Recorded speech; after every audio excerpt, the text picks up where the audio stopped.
Hello friends, उम्मीद करती हूँ कि आप लोग सब बहुत अच्छे होंगे, बहुत अच्छे से पढ़ाई कर रहे होंगे और मेरे वीडियोस को बहुत पसंद भी कर रहे होंगे।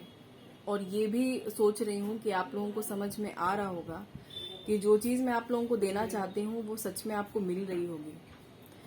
सच में अगर आपको मेरा वीडियो पसंद आ रहा है, मेरी पढ़ाई भी बात आपको अच्छी लग रही है, आपको सच में कुछ फ़ायदा हो रहा है, तो आप उसको कमेंट बॉक्स में प्लीज़ लिख के ज़रूर बताइए कि आपको कैसा लग रहा है। और मन करे तो मेरे चैनल को प्लीज़ सब्सक्राइब कीजिए और बेल आइकन प्रेस कीजिए ताकि मेरे वीडियोस आपको फटाफट मिले और आपको उसकी सूचना बहुत जल्दी और आसानी से मिल जाए। लेकिन ना मन करे तो सब्सक्राइब मत कीजिए, लाइक कीजिए या तो फिर अनलाइक कीजिए। कमेंट बॉक्स में बिल्कुल लिख के बताइए, क्योंकि मुझे सच में आप लोगों के मैसेज का इंतज़ार रहता है, आप लोग के क्वेश्चन का इंतज़ार रहता है। तो ये तो हो गई जनरल बातें, आपस की बातें। अब करते हैं कुछ पढ़ाई की बातें।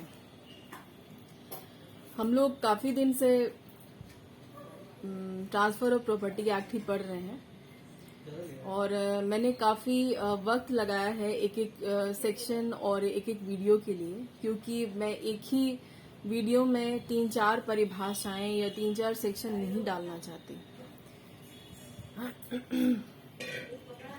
क्योंकि वो फिर शॉर्ट में हो जाता ना और मुझे आप लोगों को कॉन्सेप्ट देना है, तो ऐसे एक ही वीडियो में सब कुछ संभव नहीं है। आज बात करेंगे सेक्शन 6 की। सेक्शन 6 मैंने इसके पहले वीडियो में आपको बताया था कि बहुत इम्पोर्टेंट है, बहुत ही ज़्यादा इम्पोर्टेंट है। अगर मेरी बात पे आपको यकीन ना हो, वैसे मुझे उम्मीद है कि आपको होगा ही होगा, तो आप YouTube में किसी भी चैनल में सर्च मार के देखिए कि आपको उसमें पता चलेगा कि सेक्शन 6 वाकई में इम्पोर्टेंट है। और जिसने भी ट्रांसफर ऑफ प्रॉपर्टी एक्ट की वीडियो डाले होंगे उन्होंने सेक्शन 6 को जरूर डिस्कस किया होगा। अब हम लोग आते हैं अपने सेक्शन 6 पे। अभी तक में ये सवाल सेक्शन 5 तक में सामने नहीं आया कि हर तरीके की संपत्ति का ट्रांसफर हो सकता है कि नहीं। अभी तो हम यही पढ़ते जा रहे हैं कि ये संपत्ति है, ये संपत्ति नहीं है, ये अचल है, ये चल है, किसमें क्या शामिल है, क्या शामिल नहीं है, अंतरण कौन कर सकता है, जीवित व्यक्ति के बीच का अंतरण क्या होता है, और फ्यूचर में ट्रांसफर हो सकता है कि नहीं, फ्यूचर वाली प्रॉपर्टी का ट्रांसफर हो सकता है कि नहीं, एब्सोल्यूट और कंडीशनल ट्रांसफर। अभी जो सेक्शन 6 हमारे सामने है उसमें ये बताया गया है कि हर तरीके की संपत्ति जो है अंतरित हो सकती है, सारी संपत्तियां अंतरित हो सकती है, लेकिन सेक्शन 6 के ही खंड क से लेकर के च तक में जिन संपत्तियों की बात की गई है वो ट्रांसफर नहीं हो सकती। उसका ट्रांसफर किसी भी सूरत में और किसी भी कीमत पे हम नहीं कर सकते। और ये सारा जो खंड है क से लेकर के च तक का, यानी ए से लेकर के एफ तक का, ये बहुत ही ज्यादा इम्पोर्टेंट है, बहुत। इससे प्रीलिम्स में, मेंस में, दोनों में ही क्वेश्चन रहता है। ऐसा नहीं हो सकता कि इससे क्वेश्चन ना आए। या तो इलस्ट्रेशन से पूछ लिया जाता है आपसे, या केस लॉ से पूछ लिया जाता है, या तो फिर सेक्शन 6 का खंड क से च तक में से कहीं से भी उठा के पूछ लेता है। अंदर की बातें बहुत आसान है, बहुत ही ज्यादा इजी है। अगर आप एक बार पढ़ेंगे तो आपको लगेगा अरे ये तो इतना इजी था, और लग रहा था देखने में कितना डिफिकल्ट। हालांकि सारी बातें आसान ही है, लॉ में हर बात आसान है, बस लैंग्वेज का प्रॉब्लम है। अगर आपको भाषा समझ में आ जाए तो आपको लॉ भी समझ में आ जाएगा। बस यहाँ पर लैंग्वेज का ही खेल है कि जिसको लैंग्वेज समझ में आ गई उसको लॉ समझ में आ गया। अंदर की बातें बहुत आसान है, सिर्फ लैंग्वेज की दिक्कत है। अब एक एक करके हम लोग स्टार्ट करेंगे क से लेकर के च तक के खंड, बहुत इंपॉर्टेंट है। आप लोग अपने बैरेक में, बुक में वेरी वेरी इंपॉर्टेंट करके उसको डबल ट्रिपल मार्क जरूर कीजिएगा, ताकि आपको पढ़ते समय ध्यान रहे कि इसको नहीं छोड़ना है, किसी भी कीमत पे इसको छोड़ के आगे बढ़ना ही नहीं है। सेक्शन 5 जितना इम्पोर्टेंट था उससे दुगना ज्यादा इम्पोर्टेंट सेक्शन 6 है। तो यहाँ पर बोला जा रहा है कि हर प्रकार की संपत्ति का अंतरण कर सकते हैं, लेकिन उनका नहीं कर सकते जो कि सेक्शन 6 में अपवाद के स्वरूप में बताई गई है। तो हर प्रकार की संपत्ति से कौन सी संपत्ति का मतलब है? यहाँ पे हर प्रकार की संपत्ति का मतलब है वो संपत्ति जो आपके पास में ट्रांसफर करते समय एग्जिस्ट करती है, जो आपके पास में मौजूद है, ऐसी संपत्ति का अंतरण करने के लिए टीपी एक्ट आपको अलाउ नहीं करता, जो आपके पास है नहीं और आपके पास फ्यूचर में अवेलेबल होगी। आपको अभी नहीं मिली है लेकिन आपको मिलेगी, तो वैसी संपत्ति का अंतरण यहाँ नहीं हो सकता। लेकिन मैंने पिछले वीडियो में बताया था कि वैसी संपत्ति का अंतरण और वैसे माल का अंतरण आप सेल गुड्स में कर सकते हैं। आपको याद होगा, भावी माल का अंतरण किया जा सकता है, यहाँ नहीं कर सकते। एक एक करके हम लोग एक एक पॉइंट को डिस्कस करेंगे। चलिए स्टार्ट करते हैं। सेक्शन 6 का खंड नंबर क, जो कि बात करता है संभावना वाले उत्तराधिकार की। वहां पे लिखा हुआ है संभाव्य उत्तराधिकार, स्पेस सक्सेशनेस। इस वर्ड को मत भूलिएगा आप लोग कभी, क्योंकि संभाव्य उत्तराधिकार कभी कभी मतलब हिंदी और इंग्लिश तो दोनों में ही प्री का क्वेश्चन होता है, मेंस का भी होता है। तो कभी कभी प्री वाले एग्जाम में क्या होता है कि संभाव्य उत्तराधिकार नहीं लिख करके हिंदी वाले क्वेश्चन में भी स्पेस सक्सेशनेस ही लिख दिया जाता है। तो वहां पर कंफ्यूज नहीं होना है कि मतलब बहुत लोग ऐसा सोचते हैं कि हम हिंदी मीडियम से हैं तो हम इसका इंग्लिश वर्ड क्यों पढ़ें, हिंदी में भी जब जान ही रहे हैं। क्योंकि होता है कभी कभार दिमाग से हम निकालने की कोशिश करते हैं, क्योंकि इतना कुछ पढ़ना है तो हम सोचते हैं कि इसको पढ़ के क्या करेंगे, दूसरा पढ़ लेते हैं। तो ये वर्ड स्पेस सक्सेशनेस आपको कभी नहीं भूलना है। जितना संभाव्य उत्तराधिकार आपको पढ़ना है यही वर्ड आपको दिमाग में रखना है। इसका मतलब होता है उत्तराधिकार की संभावना, कि उत्तराधिकारी अभी आप बने नहीं हैं लेकिन आपको लगता है कि फ्यूचर में कोई संपत्ति आपको मिल सकती है। जैसे कि वो संपत्ति जो आपके पास में है नहीं लेकिन आपको लगता है कि कल को जा करके वो संपत्ति मेरी हो जाएगी, तो उसका सौदा, उसके लिए कॉन्ट्रैक्ट एग्रीमेंट आप अभी से नहीं कर सकते, क्योंकि वो आपके अभी है नहीं। और अगर आप ऐसा कर लेते हैं तो वो विधिमान्य नहीं है, मतलब कानून की नजर में वो वैलिड नहीं है, कानून उसकी इजाजत नहीं देता। टीपी एक्ट में ऐसा प्रोविजन दिया ही नहीं गया है। इसको 3 तरीके की इलस्ट्रेशन से समझाया है। मैं सारा इलस्ट्रेशन नहीं पढ़ूंगी क्योंकि वीडियो बहुत बड़ा हो जाएगा, और बड़ा हो जाएगा तो आप लोग सुनेंगे नहीं, क्योंकि 2-3-4 मिनट के बाद ही हमारा माइंड ही वैसा हो गया कि हम उबने लगते हैं। और क्योंकि यहाँ पर लगातार पढ़ना बहुत जरूरी है, तो लॉ में ऐसे काम नहीं चलता है कि 2-3 मिनट पढ़े और उसके बाद छोड़ दिए। मेरा वीडियो नहीं तो आप दूसरे का भी सुन सकते हैं, आपको जो अच्छा लगता है। इसीलिए मैं ज्यादा डिस्कस सारा तो नहीं बोलूंगी, मैं आपको 1 या 2 इलस्ट्रेशन डिस्कस करने की कोशिश करूंगी टाइम को देखते हुए। तो सबसे पहला वाला इलस्ट्रेशन आपके बुक में दिया हुआ है कि एक व्यक्ति है ए, उसकी पत्नी है बी और उसका भाई है सी। तो ए जब मर जाता है तो उसकी संपत्ति जो है उसकी विधवा यानी उसकी वाइफ बी को मिल जाती है। अब सी यानी कि जो भाई है ए का, उसका उत्तराधिकारी बनने की सिर्फ यहाँ पे संभावना है उसको, और ये संभावना भी बहुत कम है। उसको नहीं पता है कि वो संपत्ति जो है जो बी को मिली हुई है वो उसको मिल जाएगी। तो यहाँ पर कौन सी सूरत हाल में सी को संपत्ति मिल सकती है? या तो बी मर जाए फिर, या तो यानी जिसकी विधवा ने संपत्ति जिसको मिली है अगर वो जिंदा नहीं रहती, वो चली जाती है, तब उस सूरत में सी को मिल सकती है। एक और, या तो फिर बी उस संपत्ति को लेने से ही इनकार कर दे, तब वो संपत्ति सी को मिल जाएगी। तो जब तक बी जिंदा है या फिर बी उस संपत्ति को छोड़ती नहीं है, अपनाए रखती है, तब तक सी का उत्तराधिकारी बनने की सिर्फ यहाँ संभावना है। और सिर्फ संभावना के अंतर्गत, संभावना के दौरान ही अगर बी यहाँ पर उस संपत्ति को बेचने का सौदा किसी और से कर लेता है तो ये विधिमान्य नहीं है, ऐसा सौदा वो नहीं कर सकता। तो जहां पर हम सिर्फ संभावना के आधार पे कि भाई ये संपत्ति हमको फ्यूचर में मिलेगी, हम पहले ही सौदा कर लेते हैं, ऐसा सौदा इनवैलिड है, वैध नहीं है। तो ये हो गया पहला इलस्ट्रेशन। एक और इलस्ट्रेशन जो कि बहुत छोटा सा है वो मैं बताना चाहूंगी कि एक आदमी है ए नाम का, उसकी चाची है बी नाम की।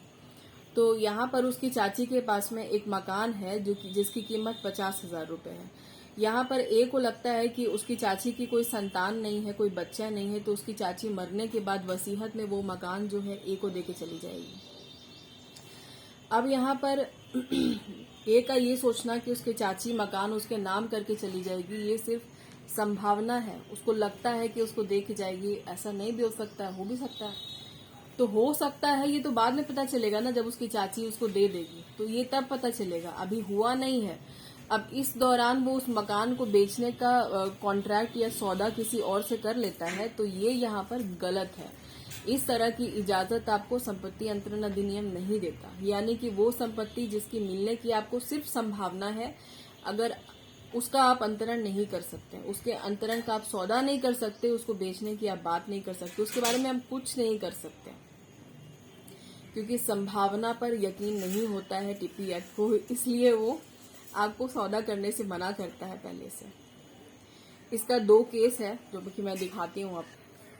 अमृत नारायण वर्सेस गया सिंह, और दूसरा केस है आनंद मोहन वर्सेस गौर मोहन।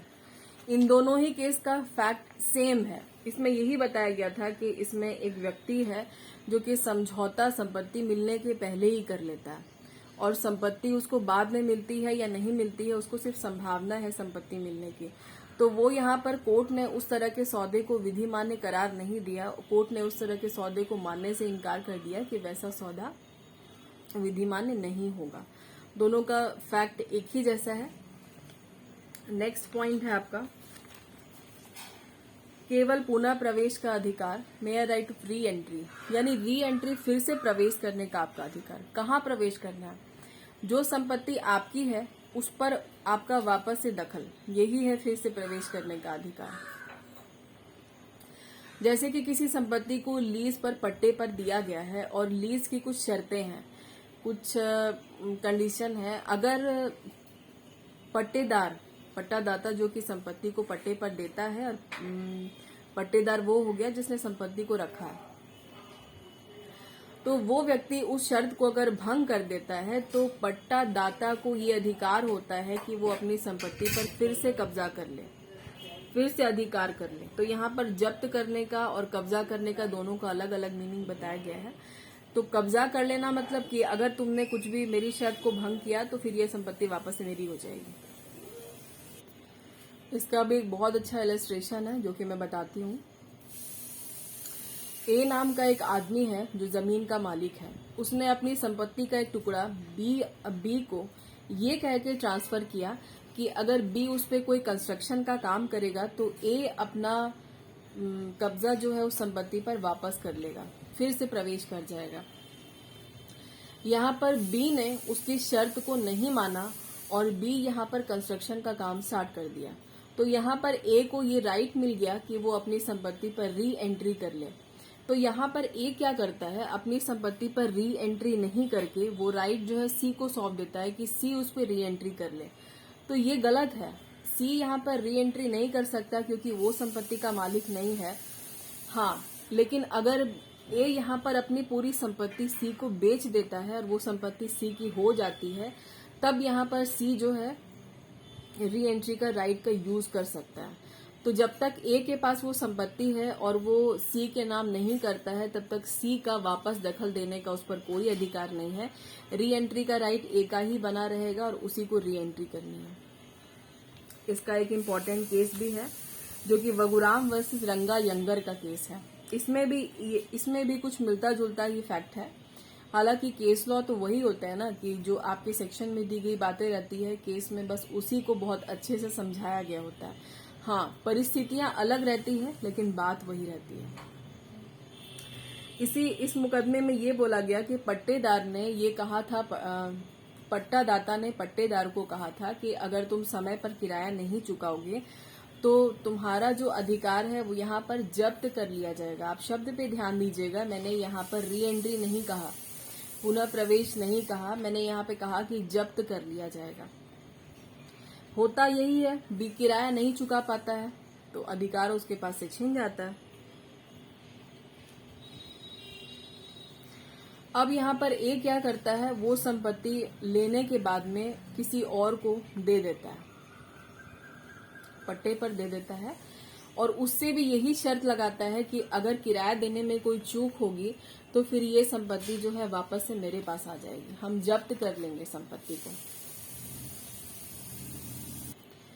जिसको पहले संपत्ति दी गई थी पट्टे पर, वो क्या किया, अदालत चला गया और अदालत जाके कहा कि इसका जो री एंट्री वाला राइट था वो इसने खुद यूज नहीं किया, बल्कि मेरे से संपत्ति छीन के इसने किसी और को पट्टे पर दे दी।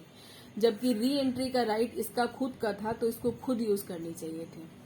तो कोर्ट ने उसकी बात को गलत बताया और इस तरह के अंतरण को विधि मान्य करार दिया, मतलब सही बताया इस तरह का ट्रांसफर, क्योंकि यहाँ पर उसने कहा था कि अगर तुम किराया देने में चूक करते हो तो ये संपत्ति को हम जब्त कर लेंगे।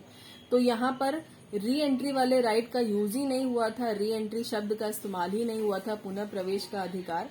यहाँ पर जिस शब्द का इस्तेमाल था कि वो जब्त कर लेंगे, तो जब्त कर लिया उसने अपनी संपत्ति को, तो ये सही था अंतरण कि जब कोई व्यक्ति अपनी संपत्ति को वापस से जब्त कर लेता है तो वो उसी की हो गई ना। मतलब यहाँ पर क्या है, री एंट्री वाले राइट में वो कुछ समय के लिए अपना अधिकार रखता है। क्योंकि आपको थोड़ा सा समझने में कंफ्यूजन हो रहा होगा कि मैं जब्त और री एंट्री के बीच में फर्क नहीं बता रही हूँ, तो मैं आपको बताती हूँ। गलती शायद मेरी ही है, मुझे पहले ही बोल देना चाहिए था।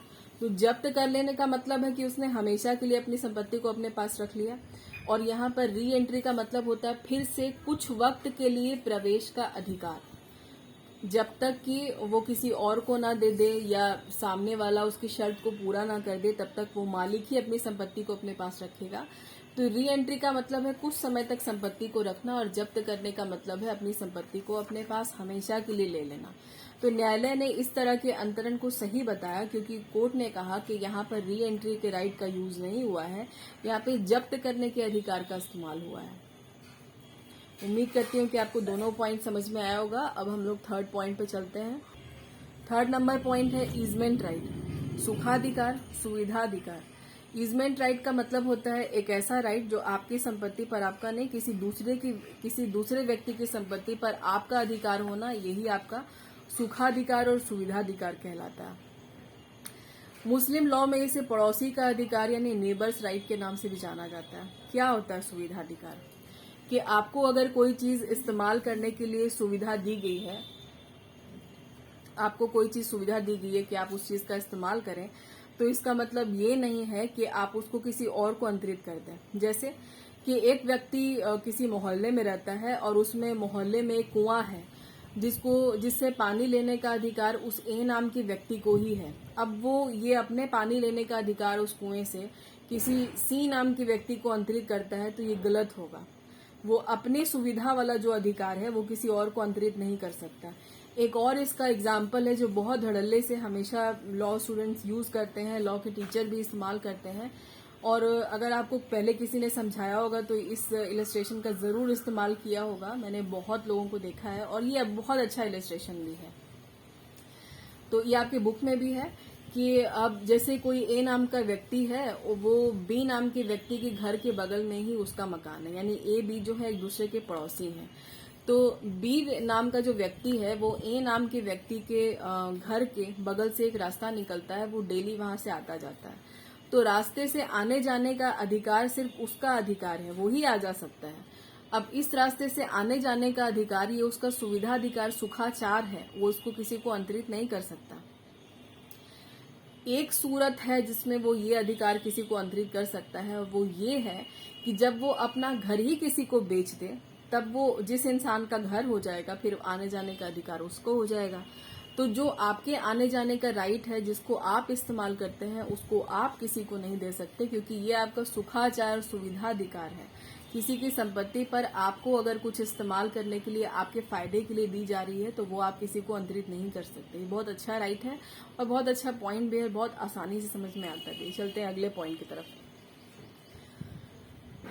अब आते हैं 6 का डी, जिसमें लिखा हुआ है कि आपका कोई पर्सनली इंटरेस्ट रहता है, किसी चीज में पर्सनल इंटरेस्ट रहता है, तो वो रिस्ट्रिक्टेड होता है, तब उसको हम अंतरित नहीं कर सकते। यानी कि किसी व्यक्ति का कोई सीमित हित है तो वो उसको अंतरित नहीं कर सकता। अगर आपको किसी प्रॉपर्टी में कुछ लिमिट में इस्तेमाल करने के लिए आपको दिया गया है कि उसको सिर्फ आप ही इस्तेमाल कर सकते हैं, तो वो आप किसी और को नहीं दे सकते।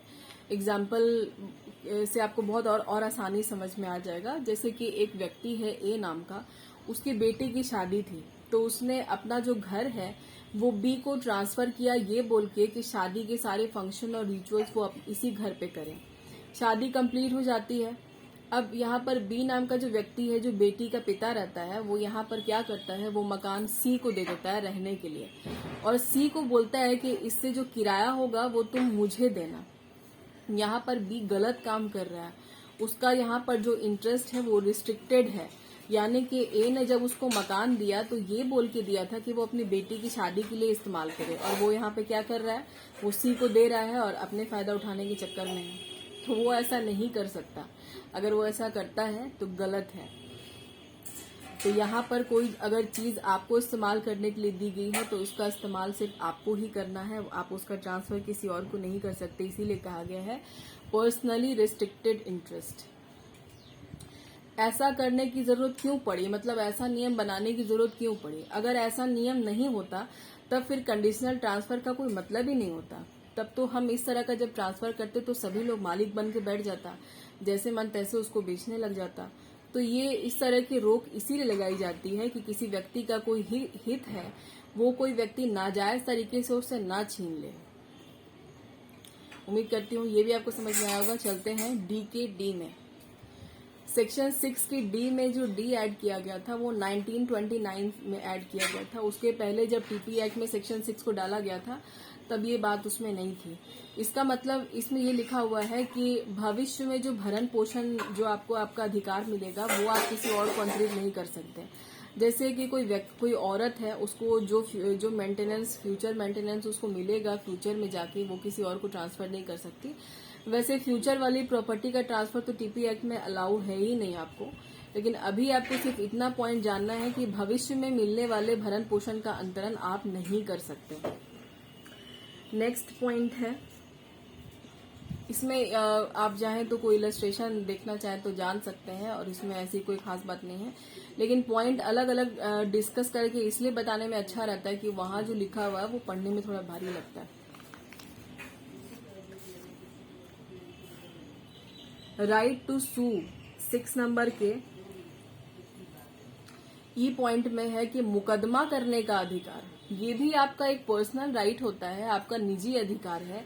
अब मुकदमा करने का अधिकार आप किसी और को अंतरित नहीं कर सकते, आपका अधिकार है वो। राइट टू सू आपका लीगल राइट है, आपका पर्सनल भी है। तो ये राइट टू सू जो है, यानी मुकदमा करने का अधिकार जो है, वो आप किसी और को ट्रांसफर नहीं कर सकता। कि कोई आपके बदले में जाके कोई मुकदमा करने लग जाए, ये बात नहीं हो सकती। नेक्स्ट है 6 का जो पॉइंट है, लोक कार्यालय पब्लिक ऑफिस। इसमें लोक कार्यालय और लोक अधिकारियों का जो वेतन होता है, कि कोई अगर आपने कोई सरकारी नौकरी आपके पास में है और आप किसी पद पर आसीन हैं, तो वो पद आप किसी और को अंतरित नहीं कर सकते। वो आपका पोस्ट है, आपकी नौकरी है, आप उस पर हैं, तो आप वो किसी और को ट्रांसफर नहीं कर सकते। नेक्स्ट है पेंशन। पेंशन जो आपको मिलती है, चाहे आप वायु सैनिक हो, नौ सैनिक हो, या फिर कोई भी तरीके का आप सरकारी व्यक्ति हैं, अगर आप रिटायर्ड हो चुके हैं और आपको पेंशन मिलती है, चाहे आप कोई राजनीतिक पार्टी के मेंबर हैं, उसके लिए आपको पेंशन मिलती है वहां से हट जाने के बाद, तो वो भी आप किसी और को ट्रांसफर नहीं कर सकते। नेक्स्ट है अवैध अंतरण। अवैध अंतरण कभी नहीं हो सकता। जैसे कि कोई एक व्यक्ति किसी दूसरे को कहता है कि अगर तुम, ए कहता है बी को कि अगर तुम सी की जान ले लोगे तो हम ये संपत्ति तुम्हारे नाम कर देंगे, तो ये अवैध अंतरण है। इस तरह के प्रतिफल पर अंतरण नहीं हो सकता कि किसी की जान लेकर के कोई अंतरण जो है नहीं किया जा सकता। इसके बाद लास्ट है अन्य कारण और स्थितियां। जैसे कि कोई किराएदार है, वो किसी संपत्ति पर अपने भोग कर रहा है, उस संपत्ति को यूज कर रहा है, तो वो अपने इस संपत्ति को किसी और को नहीं दे सकता, मतलब अपना अधिभोग करने का अधिकार वो नहीं दे सकता। दूसरा है कि कोई किसान है, वो किसी संपत्ति पर खेती करता है, तो वो खेती करने का अपना, उसकी संपत्ति नहीं है, वो किसी दूसरे की संपत्ति पर अगर खेती करता है तो खेती करने वाले अधिकार को वो किसी और को अंतरित नहीं कर सकता। और लास्ट पॉइंट है कि कोई पट्टे के तौर पे अगर आपको कोई संपत्ति मिली है, तो अगर आप उस पर काबिज हैं पट्टेदार के तौर पर ही, तो आप अपना जो अधिकार है वो किसी को अंतरित नहीं कर सकते। एक बात के लिए मैं आपसे माफी मांगना चाहूंगी कि मैंने सेक्शन जब शुरुआत की थी तो मैंने आपको बोला था कि इसमें क्लॉज नंबर ए से लेकर के एफ तक है, वो मैंने गलती से बोल दिया था। अभी जैसे मेरी नजर पड़ी तो मुझे लगा कि मुझे इस गलती का सुधार करना चाहिए। इसमें ए से लेकर के आई तक है, इसके लिए I am really sorry. Video बहुत बड़ा हो गया है, 24 मिनट का ऑलरेडी हो गया है, इससे ज़्यादा मैं इसको नहीं बढ़ाना चाहूँगी। ये उम्मीद करती हूँ कि आपको आज का लेक्चर पसंद आएगा, आपको सब कुछ समझ में आएगा, और नहीं समझ में आएगा तो आप कमेंट बॉक्स में ज़रूर लिख के बताइए। नेक्स्ट वीडियो में नेक्स्ट सेक्शन के साथ आपसे मुलाकात होगी। तब तक के लिए आप लोग अपना ध्यान रखिए।